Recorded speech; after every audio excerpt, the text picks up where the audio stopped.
buenas noches y bienvenidos a un programa más de Perspectivas. Enrique, ¿cómo te va? Buenas noches. Hola Belén, ¿cómo estás? Muy buenas noches. Comenzamos con uno de los temas de la semana, uno de los temas que anunció el presidente apenas ayer.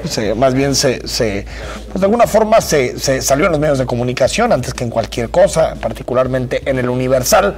Cambios en el gabinete de Enrique Peña Nieto, que por cierto está en Colombia visitando al presidente Juan Manuel Santos. No se nota cuando está Peña en el país. Bueno, se nota cuando estaba por sus declaraciones estas de que no se levanta con ganas de joder al país y todo este tipo de cosas. Escuché un comentario en la mañana de alguien que decía, pues creo que precisamente de uno de nuestros invitados, que va a estar más adelante con nosotros, que decía, pues si no lo hace intencionalmente, la verdad es que le sale muy bien naturalmente. Le sale bien naturalmente, aunque ojalá fuera intencional, porque sabríamos que tiene éxito en su estrategia, claro, ¿no? Ojalá, sí, definitivamente. En fin, pues sí, efectivamente, Enrique, cambios nuevamente en el gabinete, más de 20 en lo que va del sexenio de Enrique Peña Nieto, y no cualquier cambio, porque estamos hablando de dependencias pues de primer nivel, secretarías del gabinete. Y esto evidentemente, bueno, refleja la inestabilidad con la que se ha venido conduciendo este país, ¿no? Sí, bueno, dos asuntos claves. El primero, la llegada de Raúl Cervantes a la Procuraduría, que por cierto el Senado lo aprobó de forma express. Prácticamente llegó la petición el día de ayer ya muy noche y hoy ya está aprobado con una participación solamente de 96 de los 128 senadores, cosa que me está empezando a preocupar. El Senado casi siempre saca votaciones con menos de 100 senadores presentes. Es decir, una cuarta parte del Senado no está presente a la hora de hacer este tipo de votaciones. Llega Raúl Cervantes. ¿Quién es Raúl Cervantes? Y yo creo que esto podría perfectamente ilustrarnos el momento en el que está Enrique Peña Nieto. Raúl Cervantes llega a la Procuraduría, llega a ser, digamos, el Ministerio Público, el que nos defiende frente a los criminales. Llega después de prácticamente pasar por puros asuntos partidistas, por desempeñar labores partidistas. Lo que ha hecho Raúl Cervantes ha sido militante del PRI durante muchos años, fue más bien el abogado de la campaña Enrique Peña Nieto, es decir, estamos hablando de un hombre cercanísimo al presidente, por lo que estamos hablando de pues, prácticamente un militante del PRI, estamos hablando de alguien que no tiene demasiada autonomía y por lo tanto creo que es, diría, pues un poquito como de extrañarnos, ¿no? Que el presidente siga haciendo algunos cambios de esta envergadura, es decir, que no tengan la autonomía necesaria. Hay que recordar que la Procuraduría, si bien está atada al Ejecutivo, uno pensaría que tendría que trasladarse, y sobre todo pensando en la nueva Fiscalía que entra en vigor en 2018, tendría que trasladarse a ser un poder autónomo del Ejecutivo. Exacto. Porque hay que recordar que el nombramiento del nuevo fiscal, del fiscal general del Estado, el fiscal general de la Nación, duraría 9 años. Por lo tanto, Raúl Cervantes aspira a esto y por lo tanto podríamos tener que un hombre muy cercano al PRI, un hombre con militancia absoluta, militancia partidista,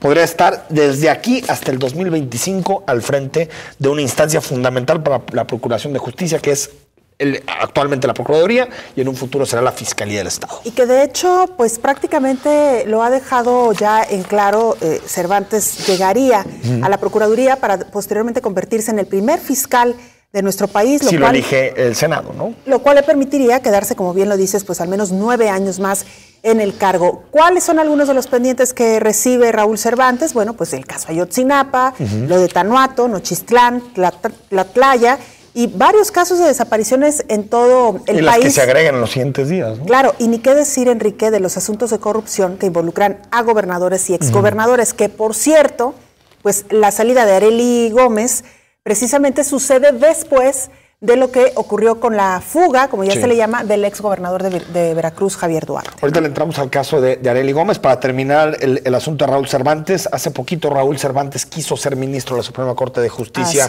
de la Nación. Parecía que iba a ser una de las propuestas de Enrique Peña Nieto para colocarse en esa posición.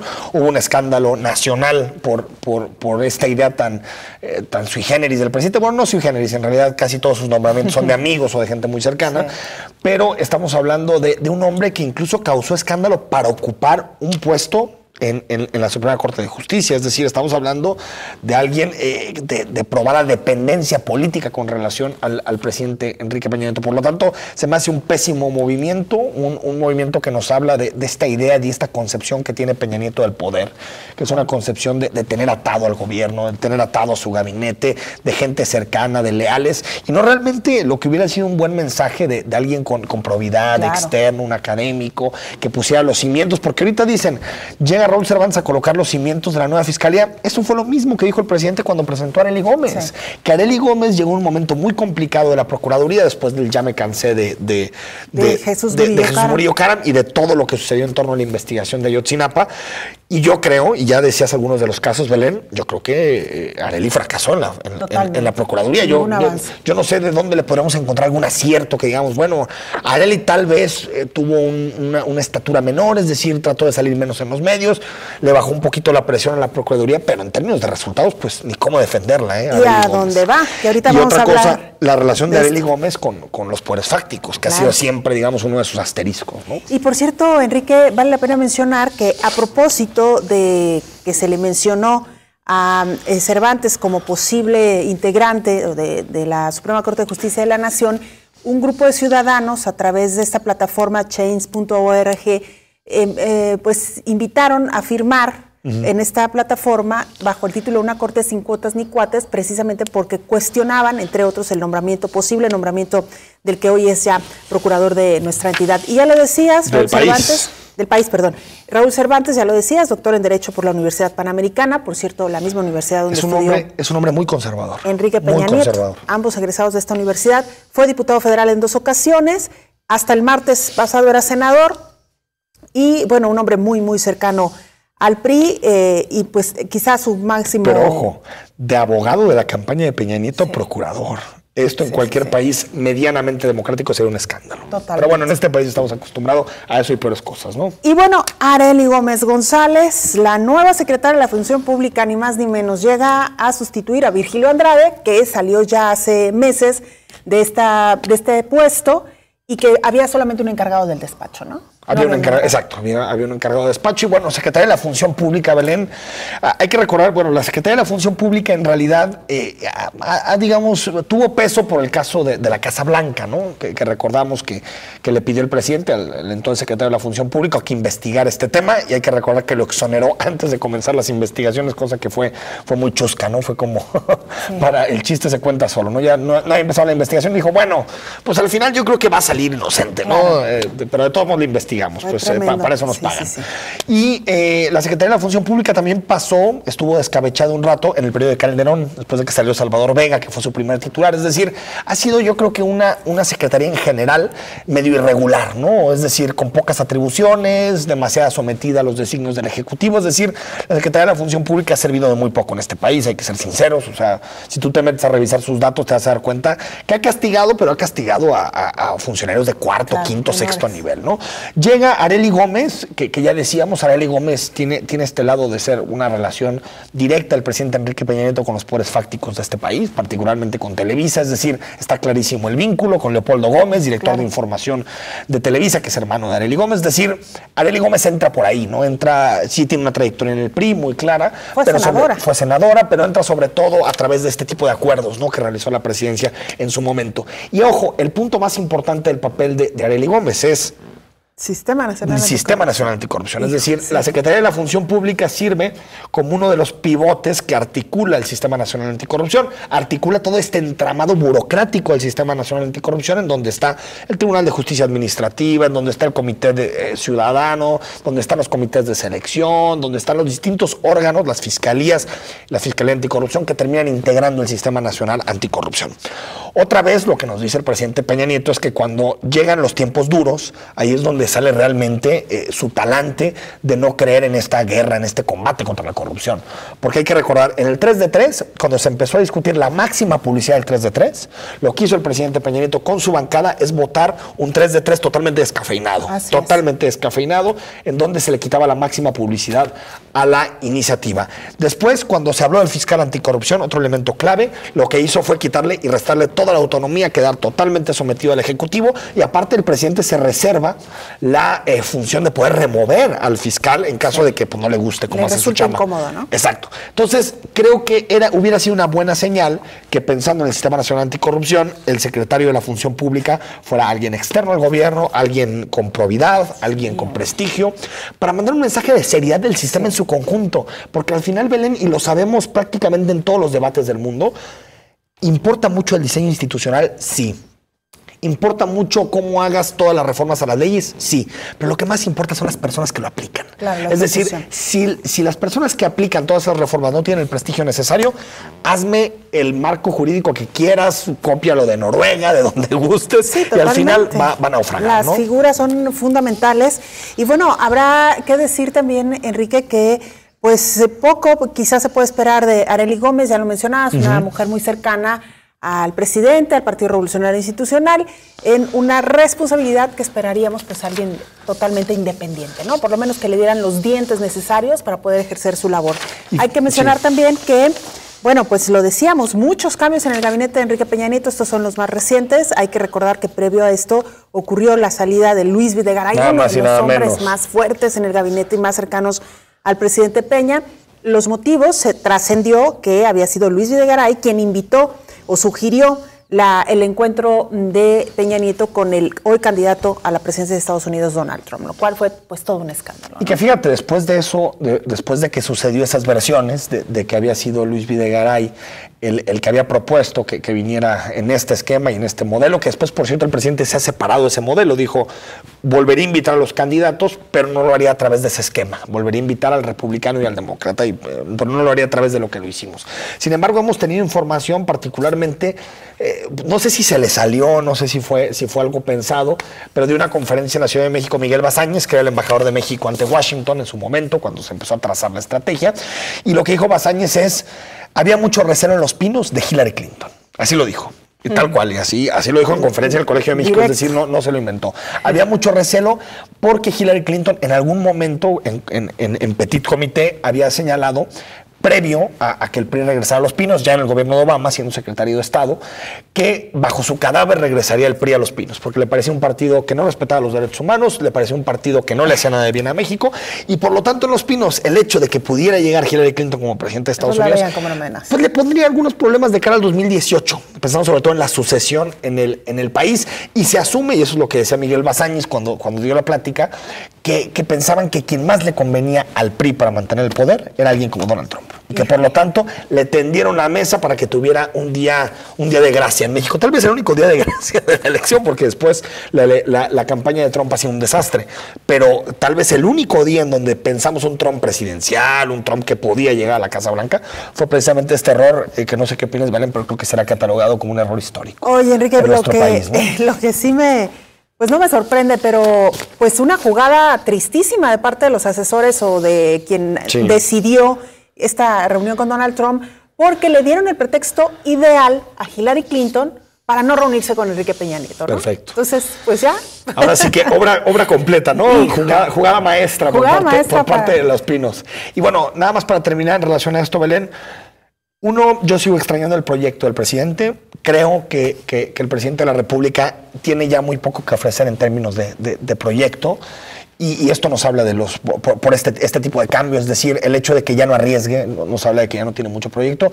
Y segundo, yo creo que el presidente tendría que guardarse, dejar que las cosas pasen, declarar menos, porque cada día se mete en un problema nuevo. Claro. Y yo creo que ya tiene un problema de comunicación y de confianza muy profundo que solo lo puede arreglar si los indicadores en materia económica, en materia de seguridad empiezan a mejorar. Si no tiene esas cartas por delante, va a ser muy difícil que los mexicanos escuchen a su presidente. Ya me parece que es más bien la comidilla, ya es más la burla, realmente, que escuchar lo que dice todos los días el presidente de la República. Es que cada frase es ahora sí que... Bueno, eso de joder, ¿no? De joder a México, bueno, ni hablar. Vamos a la pausa, Enrique. Regresamos con más.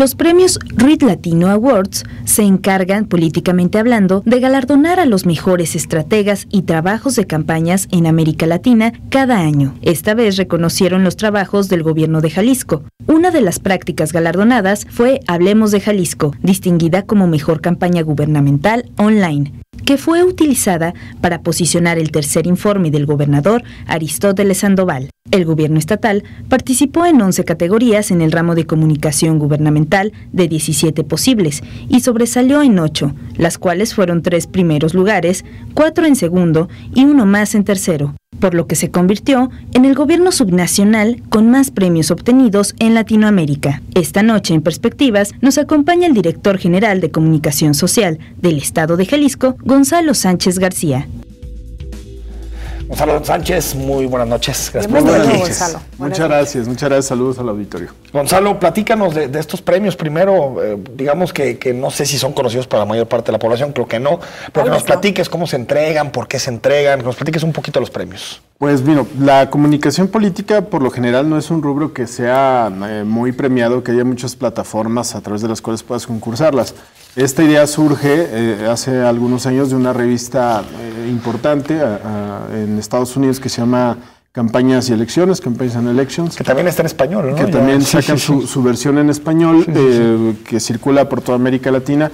Y bueno, se dan a la tarea de premiar lo mejor de la comunicación política. En un principio comenzaron nada más con cuestiones electorales, que es como la meca de la comunicación política, y ya posteriormente incluyeron categorías de gobierno, de la comunicación gubernamental. Y bueno, pues este año el grupo de personas, de profesionales de la comunicación política que nos encargamos de llevar esta materia en el gobierno del Estado, pues decidimos participar, que creíamos que teníamos productos con cierta innovación, productos novedosos, y queríamos sobre todo medir qué tal estábamos con respecto a otras entidades del continente, y pues bueno, los resultados fueron afortunadamente favorables, lo cual nos dice que se están haciendo las cosas bien. Falta por hacer, me parece que todavía hay un ámbito más para innovar, me parece que el gobierno hablo del gobierno en general, tiene que ser cada vez menos cuadrado, tiene que ser más horizontal, tiene que buscar hablarle de tú al ciudadano.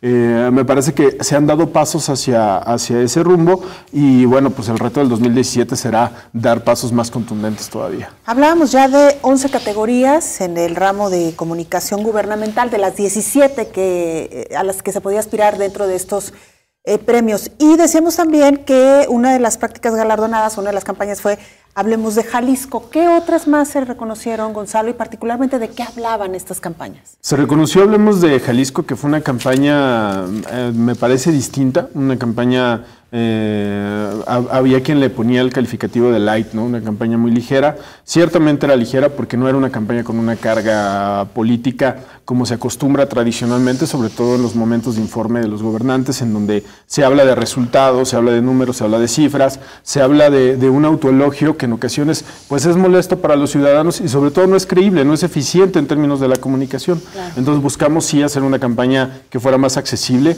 recordar que los gobiernos competimos además con todo el caos de mensajes que hay en los medios de comunicación, que no es menor, y bueno, el reto es captar la atención. Otro de los rubros que se premia, hemos tenido semanas temáticas, hemos implementado este modelo de semanas temáticas en el gobierno estatal, tratando de dirigir la comunicación y sobre todo de estar hablando de un solo tema por lo menos una semana, tratando de permear más. Y bueno, ahí se premia una campaña gráfica en materia de salud, se premia también algo que nos da mucho orgullo porque es una de las fortalezas del Estado, que es el gigante agroalimentario, todo lo que se hace en el rubro agrícola y del campo, y esos son los 3 primeros lugares que se obtienen. Hay segundos lugares que también la campaña de Hablemos de Jalisco como informe, el primer lugar es Hablemos de Jalisco Online, lo cual también pues nos llena de orgullo porque es un rubro en donde el gobierno del Estado no solía abundar mucho y ser competitivo, y bueno, pues esto nos habla de que ya hay cierta competencia que nos tiene satisfechos. Y Hablemos de Jalisco como campaña de informe queda en segundo lugar. Entonces, me parece que son buenos resultados, sobre todo en un rubro que es importante para la sociedad, porque pues es la manera en que la política puede comunicarse y puede ser accesible a la gente, y eso en democracia pues es fundamental. Quienes estaban en esta premiación, Gonzalo, ¿eran qué? ¿Consultores, directores de comunicación? ¿Quiénes participaron? Sí, todavía la revista no tiene un registro abierto para entes públicos, para instituciones públicas. Entonces te registras como consultor. Te tienes que registrar como privado. En este caso lo hicimos a través de las empresas con las que trabajamos la publicidad del gobierno del estado, la empresa Heurística Comunicación, por cierto, orgullosamente universitarios, sí. A quienes les mando un gran saludo, que son profesionales de la comunicación política, sumamente trabajadores y comprometidos. A través de ellos hicimos el registro, pero cosa curiosa, a diferencia de lo que pudiera pensarse, como se da tradicionalmente en empresas privadas y en instituciones públicas, en donde las áreas de comunicación contratan a estas agencias para que les hagan las campañas, aquí lo que hacemos es algo un poco diferente. Nos involucramos todos, la verdad, no hay distingos de quiénes son de fuera, quiénes son outsourcing y quiénes somos in-house, y nos sentamos a definir cuál va a ser la estrategia de comunicación, no solamente publicitaria, porque no se habla de premiar spots ni se habla de premiar campañas solamente, sino de la comunicación política como un proceso. Lo discutimos y con base en eso pues lo planificamos. Entonces es algo que pues la verdad nos llena de orgullo a todos los que conformamos ese equipo. ¿Qué premian? Es decir, supongo que hay jueces. ¿Qué es exactamente la parte estética, el mensaje, la parte comunicativa, el impacto? ¿Qué miden? Sí, miden el impacto, miden lo novedosa que sea. La comunicación política tiende mucho a ser muy plana, muy flat, o sea, se mantiene un modelo y ese modelo se repite y se repite hasta el cansancio. De repente nos encontramos todavía con piezas de comunicación en América Latina, incluso en algunos estados de la República, en donde son piezas de comunicación que se daban en los 80s o a principios de los 90s. Lo que premian es eso, sí, el impacto, lo novedoso de la campaña y sobre todo la apuesta. Es muy complicado hacer comunicación política, sobre todo desde el gobierno, y arriesgar ahí. En el ámbito privado se puede hacer un poco más. En el ámbito de la campaña, de una campaña política, pues desde luego que se puede hacer más. Exactamente, claro. Está todo en juego. Tu balance y la medición de tus éxitos está ahí. Claro. Exactamente. No es más, en la empresa privada es más difuso tal vez. Más difuso, y aquí en el caso del gobierno, los gobiernos, hablo otra vez en genérico, tienden a arriesgar poco. Entonces esa es la parte que premian. El jurado está conformado por consultores ya de mucha trayectoria en el ámbito, y bueno, se va definiendo quiénes son el primero, segundo y tercer lugar. Y son 62 categorías entre electorales y de gobierno, y bueno, nosotros contendimos en 11 y afortunadamente conseguimos 8 preseas. Oye, Gonzalo, mientras pensaba un poquito en toda esta situación, en el premio, en cómo concursaron y cómo lo evaluaron, lo cierto es que hacer campañas políticas o campañas de informe del gobierno hacia el ciudadano es complicado, porque los ciudadanos, y lo sabemos, cada vez confían menos y creen menos en los gobiernos y creen menos en los políticos. Es decir, y entra por acá, si me permites la expresión, es como vender un producto que honestamente pues no tiene mucha empatía ni mucha popularidad, porque sabes que ya te fracasó. Claro, exactamente. Entonces pensaba cómo entonces se mide pues este impacto y pues el hecho de premiar algo que sí está funcionando. ¿Cómo lo miden? ¿Lo midieron ellos? ¿Lo midieron ustedes? ¿Cómo funciona claro, esto? Qué bueno que lo mencionas, porque esa es un poco la frustración del comunicador político. ¿Cómo comunicas algo en una crisis de credibilidad en las instituciones, claro, que no solamente es de Jalisco, de México, sino tiene un impacto mundial? ¿Cómo comunicas al gobierno? ¿Cómo se mide? Pues al final se mide en términos de aceptación. Lo que busca la comunicación política, y esto me gustaría dejarlo muy en claro, porque de repente el término puede pervertirse y puede convertirse en una situación pues más de frivolidad. Y no, la comunicación política lo que busca es generar el consenso que un proyecto político necesita, que un gobierno necesita para gobernar. Al final, comunicación política es igual a gobernabilidad. Y en una democracia en donde hay cada vez más ciudadanos con libertad de pensamiento, que cada vez tienen mayor acceso a la información, cada vez hay mayor diversidad de opiniones, la comunicación política lo que busca es encauzar un solo mensaje que le permita al gobierno transitar en su ejercicio.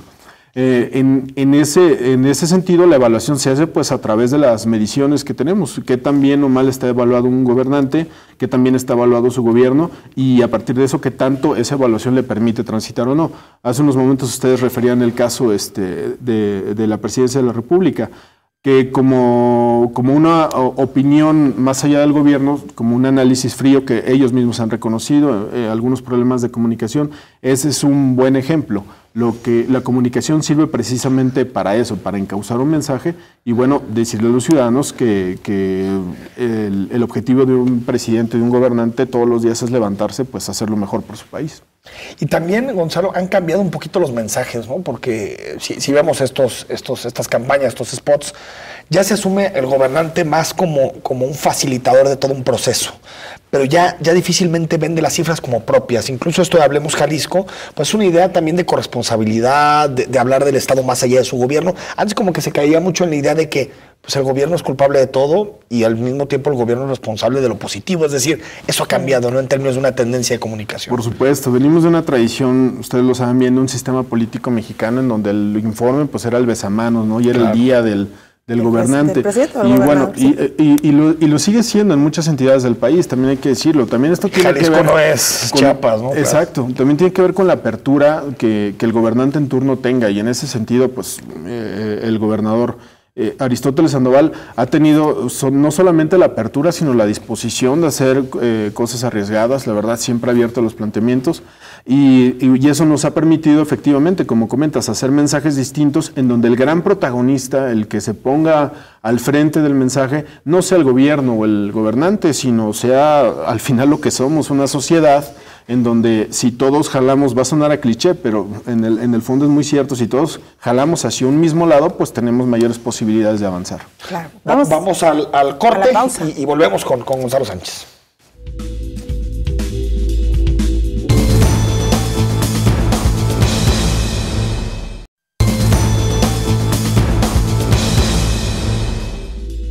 Estamos de vuelta en Perspectivas, platicando con Gonzalo Sánchez, es director de comunicación del gobierno del estado, también es vocero del mismo.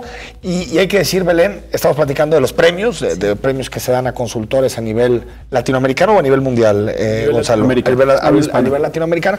Y bueno, hay otra empresa y hay otros comunicadores que también fueron muy premiados, que es el caso de Guadalajara, es el caso de las empresas EUCEN, La Comachita. ¿Hay competencia, Gonzalo? Porque muchas veces lo asumimos como que hay una competencia de ver quién gana el mensaje, uno u otro. ¿Entre ustedes realmente compiten? Hay una competencia férrea. Ándale. Pero también el titular. Ahora sí. Pero también hay una, lo quiero decir, yo tengo muy buena relación particularmente con quien encabeza este grupo de empresas, quien coordina este grupo de empresas, que es Rafael Valenzuela, a quien le mando un saludo si nos está viendo. Sí hay competencia y eso es sano. Me parece que en democracia la competencia ayuda a mejorar todos los ámbitos del sector público en este caso. Sí, desde luego, todos los días buscamos, yo me levanto pensando en cómo vamos a ganar la agenda del día, no siempre lo logro, por supuesto, hay veces que me la ganan. Hay veces que yo también puedo imponerla en mi labor que hago. Y ya particularmente en el caso de las piezas de comunicación política, pues también ellos, desde luego, pues tienen un gran talento. Digo, ha quedado demostrado, lo que se ve no se juzga. Ha quedado demostrado y lo han demostrado en elecciones. Como diría Juan Gabriel, ¿verdad? Lo que se ve no se juzga. Ese dicho.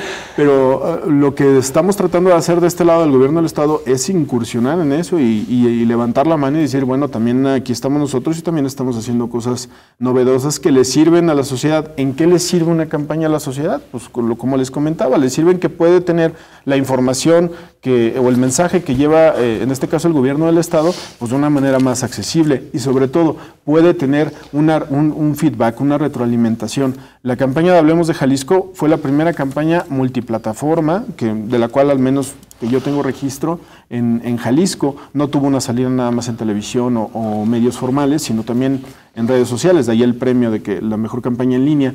Y lo que buscaba es eso, esa retroalimentación. Tuvimos una buena experiencia porque al no ser el gobierno el que se ponía como en primera persona, lo que sucedía es que sí generaba esta situación. El objetivo de la campaña era despertar este orgullo del jalisciense.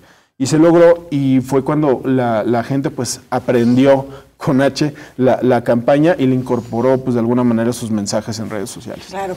Hay que decir, Enrique, que Jalisco fue precisamente la entidad donde más preseas se repartieron entre el gobierno de Jalisco y el Ayuntamiento de Guadalajara, con estas empresas que son, por cierto, de aquí de... Así es, si no me salen malas cuentas, me parece que fueron 33 preseas en total. Entre los dos entre los dos bloques, y bueno, y eso me parece fundamental, porque Jalisco en este momento, así como va recuperando el liderazgo en otros rubros de mucha importancia y de mucha mayor incidencia en la vida cotidiana de las personas, como es el ramo económico, empleo, en generación de atracción de inversión, exportaciones en el campo.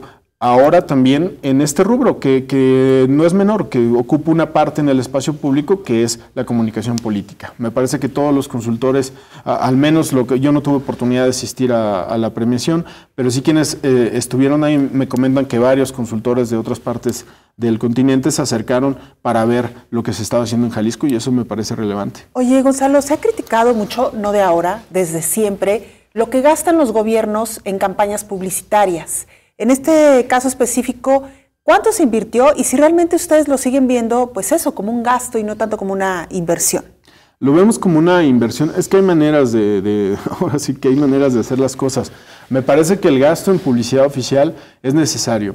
El enfoque que tratamos de darle, al final esto es motivo de una inercia que viene, como tú dices, de hace mucho tiempo, pero el enfoque que tratamos de darle en este momento sí que sea una inversión, sobre todo que genere dividendos. ¿Cuáles son los dividendos? Generar el consenso, que es importantísimo. No pueden avanzar las iniciativas o los proyectos que esté impulsando un gobierno si no tiene un consenso mínimo de ciudadanos que estén a favor, que estén de acuerdo con su manera de gobernar. En ese sentido me parece que los resultados avalan, pero sin duda me parece que una de las grandes cosas que quedaron pendientes en este sexenio a nivel federal y desde luego a nivel de los estados, y que todavía estamos en opción de avanzar en ello, es una ley de publicidad oficial que haga transparente este tipo de inversiones que se hacen en los medios de comunicación, que se tienen que hacer y que no es malo hacerlo. Quizá lo que habría que regular es la manera en que se hacen y los montos pues que sean acordes con los tamaños de las entidades. En este caso, nosotros gobernamos ya en este momento a 8 millones de jaliscienses, acaba de nacer el jalisciense de 8 millones. Entonces, bueno, pues una inversión acorde, que sea, y que se pongan los números, que se ponga el referente y que sea muy transparente. Yo creo que vivimos la época de la transparencia y esto no debe ser la excepción. ¿Cuánto gasta el gobierno del Estado en publicidad, Gonzalo? Pues se divide en varios rubros. El gobierno del Estado en comunicación social tiene un tope por ley de austeridad que entró en vigencia este año, que me parece que está rondando los 160 millones de pesos, si no me equivoco.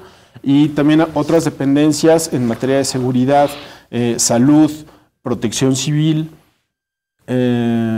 CODE, que es todo el tema del deporte, también tienen bolsas para su difusión. Que sobre todo de información, ¿no? Relacionadas con sus campañas. Exactamente. Ahora, publicidad social. Ahí hay un debate interesante porque, por ejemplo, el gobierno federal, si tú revisas las bolsas, creo que en 2016, no sabemos exactamente, pero hasta 2015, está en torno a los 6,000 millones de pesos anuales lo que está gastando, entre 5 y 6,000 millones de pesos, que es una cifra tremenda, es como todo el presupuesto que tiene el gobierno de Guadalajara al año, es una cifra altísima, y ve los niveles de aprobación del presidente. Entonces, cuando dices, pues es que el dinero ya no compra la satisfacción. Antes tal vez no podías comprar 2 o 3 periódicos y con eso más o menos manipulabas el mensaje. Ahora ya no. Ahora eso ya no lo puedes hacer. Es que los medios de comunicación ya no formales ya no son los únicos portadores de la opinión pública. Totalmente. Entonces ya hay el mundo digital, que donde la gente puede esgrimir su comentario y no solo eso, sino imponer agenda. Antes la agenda era el gobierno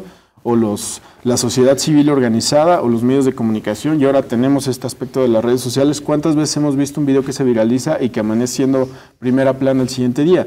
Entonces, sí, lo que comenta Enrique es fundamental. Creo que hace falta hacer un análisis profundo, porque al final es dinero público el que se ejerce, de cuáles van a ser los satisfactores que se tienen que atender con estas erogaciones y bueno, pues que haya consecuencias en caso de que estos satisfactores no queden cumplimentados y la erogación se dé. Que también ahí la creatividad es fundamental. O sea, para hacer menos, para hacer más con menos recursos. Claro, porque antes supongo que en los tiempos de vacas gordas, que ya no hay, pues decías como sea, ¿no? El dinero va, viene, hay petróleo, hay lo que sea, pero ahorita tienes muchos menos recursos, estás atado, como tú dices, por la ley de austeridad, y por lo tanto tu mensaje tiene que ser mucho más conciso, concreto, y tiene que ser mucho más atractivo. Por supuesto. Aquí en el caso del Estado de Jalisco, pues tenemos todas las entidades públicas, ayuntamientos y el gobierno del Estado, tenemos un tope que no se puede rebasar porque se incurriría en una ilegalidad.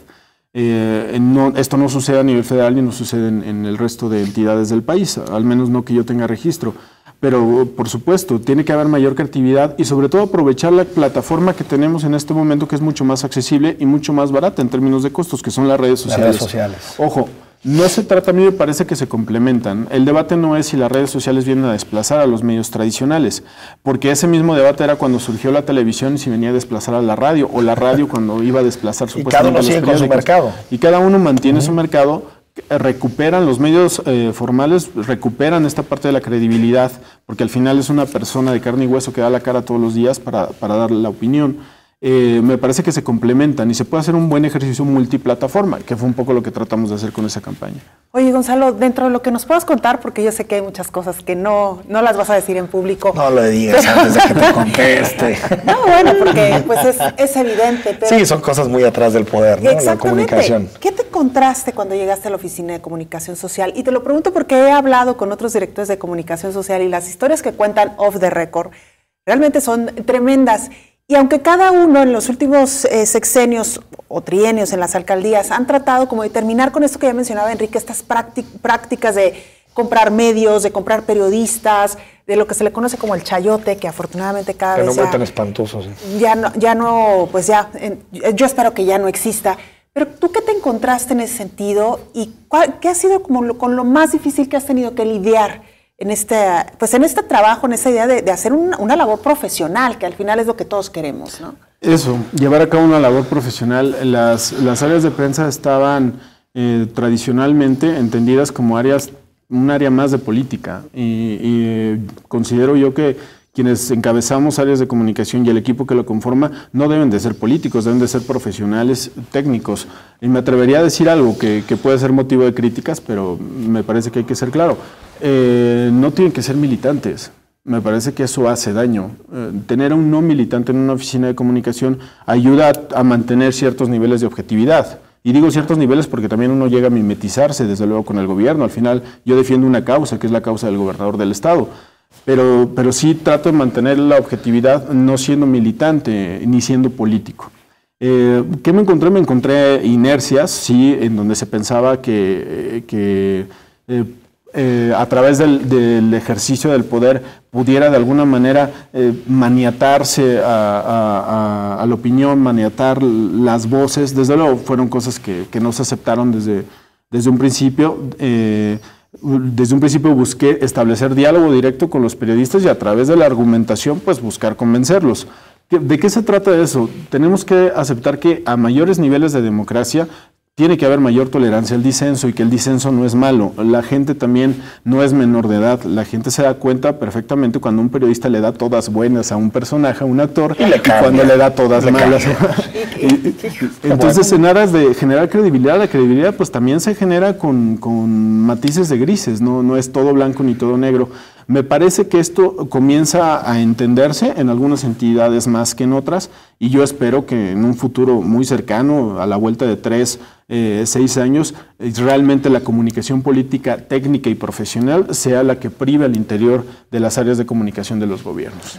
Y otra de las labores que has tenido, Gonzalo, ha sido la de vocero, la de portavoz, la de dar la cara por el gobierno en algunos temas difíciles, dar explicaciones.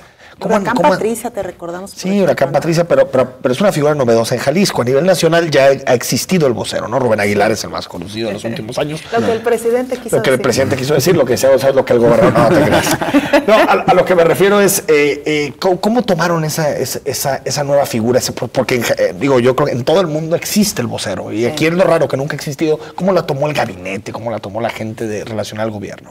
Pues de repente me parece que era raro para todos, ¿no? Como que no había. Porque está hablando Gonzalo, ¿no? Él consigue entrevistas. El director de comunicación. Consigue entrevistas. Sus amigos de los medios. Él tendría que estar redactando el boletín. ¿no? Sí, es una visión muy clásica. Entonces, ¿no? que la comunicación social, la comunicación política es mucho más allá de eso. Pero sí, en un principio fue raro, pero la verdad es que conté con toda la confianza del gobernador del estado. Me parece que logré transmitirle que la figura del vocero servía así como un pararrayos, servía como una figura de contención. La comunicación política, como les decía, es encauzar el mensaje, y me parece que una figura de vocero puede en determinado momento encauzar ese mensaje y no desgastar tanto, porque al final se necesita tener la figura sana, en este caso del líder principal del Ejecutivo y como del resto de los secretarios. He tratado de llevar una vocería que no tenga un exceso de protagonismo, que salga cuando tiene que salir, sobre todo en la idea de que mientras sucede una crisis, por ejemplo, referían el huracán Patricia, pues es muy complicado que en este caso, por ejemplo, Protección Civil o el propio gobernador del estado que estuvo perifoneando y que estuvo sacando a la gente, tienen que estar ellos trabajando, ¿no? Y la figura del vocero es la de su trabajo, es precisamente dar la cara y estar dándole la información a los medios. Vamos al corte. Mucho más rápidas, ¿no? Cuando tienes un vocero. Vamos al corte, seguimos con este tema, claro. Y también que nos platique cómo está llegando Aristóteles Sandoval a su cuarto año, ¿no? Así es, y Gonzalo también a su cuarto año. A su cuarto año, sí, más.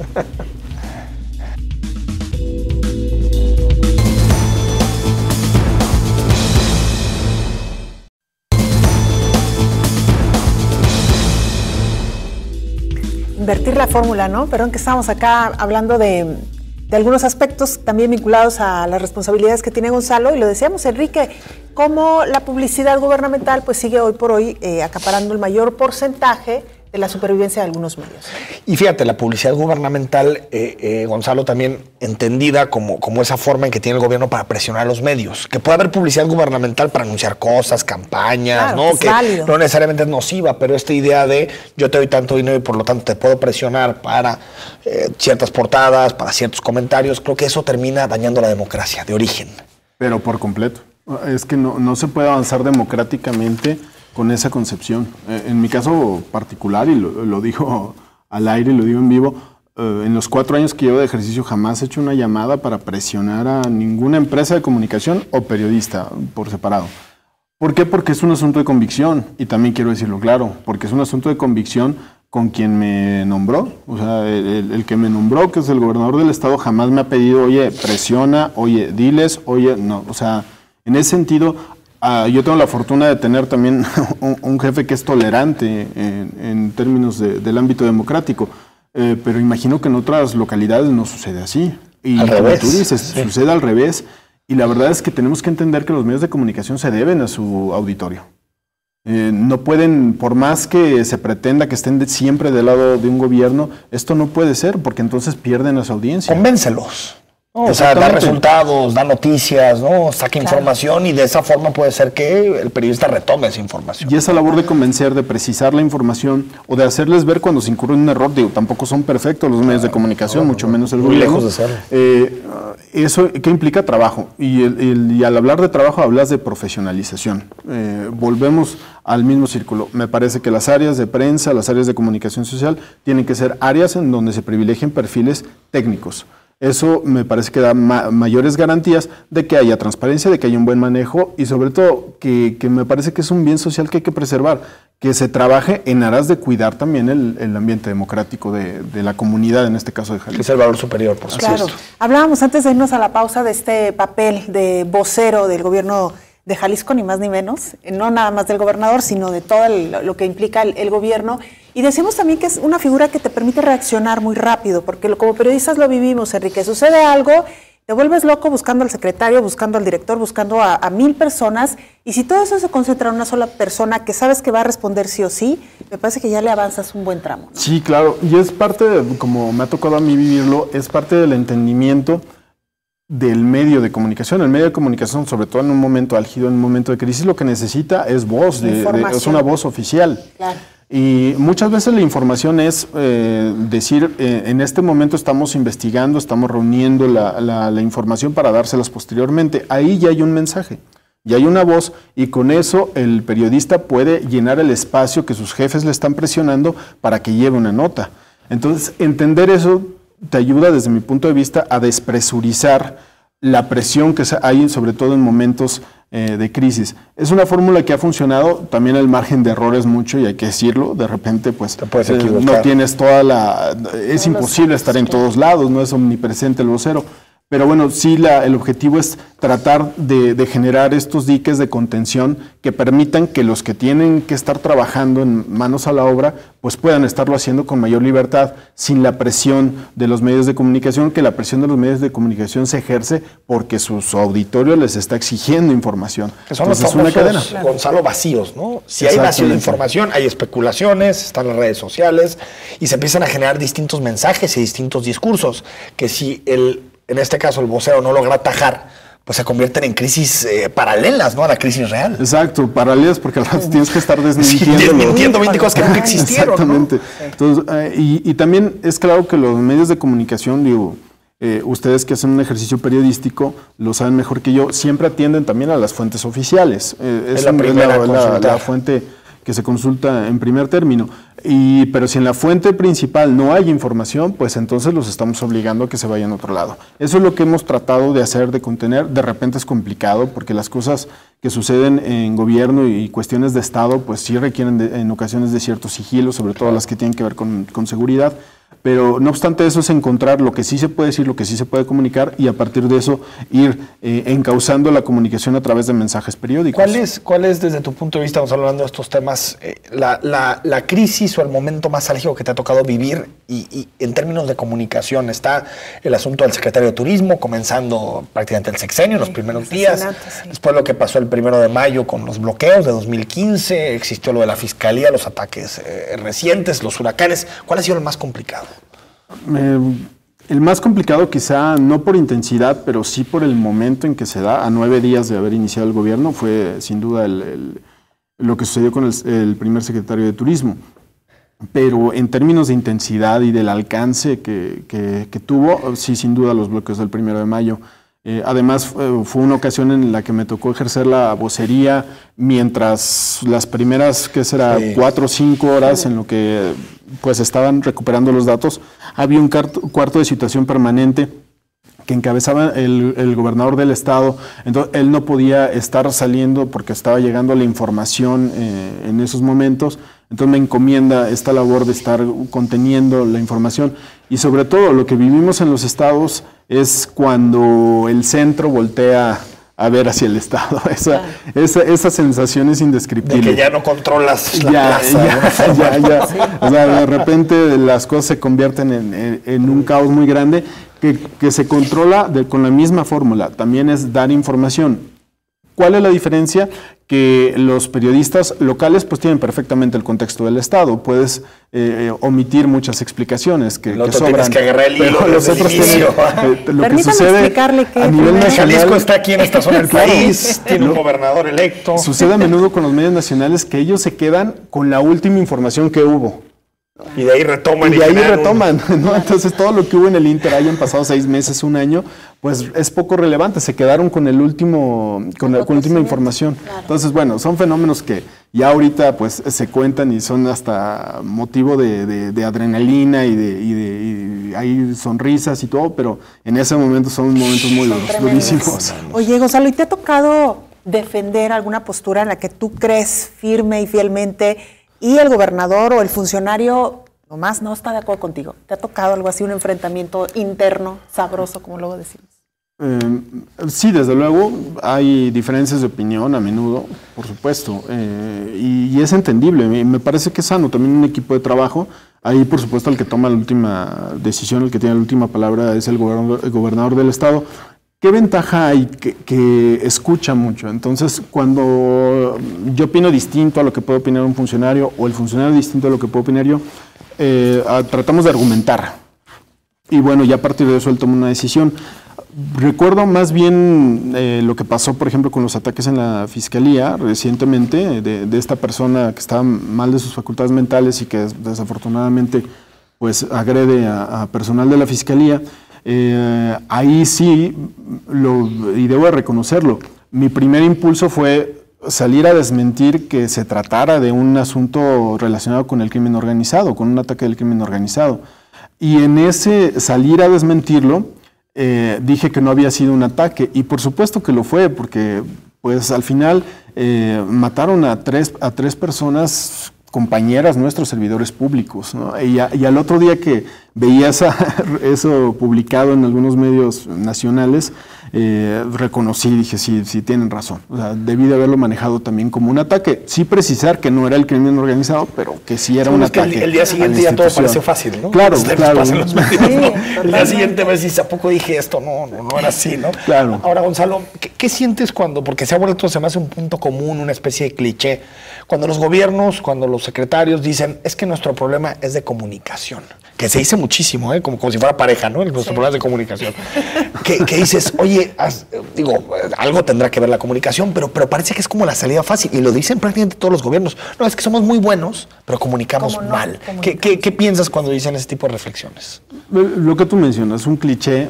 Me parece que el trabajo de la comunicación de un gobierno, pues está sujeta a un escrutinio constante. Nosotros nos evaluamos, así como hay dependencias que se evalúan cada vez que hay un indicador o cada vez que sucede alguna situación relevante, la comunicación por su naturaleza se evalúa todos los días con lo que publican los medios de comunicación, y no diría ya todos los días, sino casi prácticamente minuto a minuto con lo que se va publicando en los portales web, en las redes sociales. Entonces, bueno, también hay que aceptar que es parte de la naturaleza estar siempre en el ojo del huracán y ser siempre como la salida ante un problema que pudiera haber en alguna institución. Pero me parece que ya llevando una reflexión profunda se pueden encontrar algunas otras cuestiones que no forman parte de la comunicación, y creo que también depende de la capacidad del director de comunicación en turno de hacerlo ver y de llevar esta autocrítica al seno de la institución. Que no todo es comunicación, ¿no? Que no todo es comunicación, así como la comunicación pues no es el gran ganador cuando las cosas están bien, tampoco la comunicación es la gran perdedora cuando están mal, ¿no? Nos dice José Luis RMX. Recordamos que el nuevo procurador salía en el noticiero matutino de Televisa, de Foro TV. ¿Tú lo recuerdas? No lo recuerdo. O tal vez colaborador, es abogado, no sé si por eso. A lo mejor tenía por ahí alguna cápsula. A lo mejor lo ligaron también por el tema de Arely Gómez y su hermano que trabaja en Televisa, sí, Leopoldo ¿no? Gómez, sí, claro, que es director de información. Gonzalo, antes de irnos, que nos queda ya prácticamente un minuto, ¿te ves terminando el sexenio en comunicación? Fíjate que desde el día 1 siempre he pensado que el otro día me puedo ir. Por la naturaleza de mi trabajo, la comunicación es así. Y bueno, y si sucediera, pues yo agradecido estoy con la oportunidad que me dio el gobernador del estado, con la oportunidad también que me dan los medios de comunicación con quienes he hecho una buena relación a lo largo de estos 4 años. Pero desde luego, yo siempre me comprometí en este gobierno para estar todo el sexenio y estaré desde donde pueda estar y desde donde me den la oportunidad de estar. Si es en comunicación social, pues no importa lo cansado que pueda resultar de repente esta función, también tiene muchas satisfacciones y lo haré con muchísimo gusto. Gonzalo, gracias. Muchísimas gracias, Gonzalo, por esta conversación. Nos vamos, Belén. El viernes se sienta aquí en Perspectivas el rector del ITESO. Sí, le preguntamos si había un grupo ITESO, ¿no? Bueno. Buenísima la charla. Vamos a ver qué responde. Gracias a usted. Muy buenas noches. ¿Cómo va el partido, el clásico? Ganando la América. Gracias, Belén. Buenas noches. Nos vemos el viernes.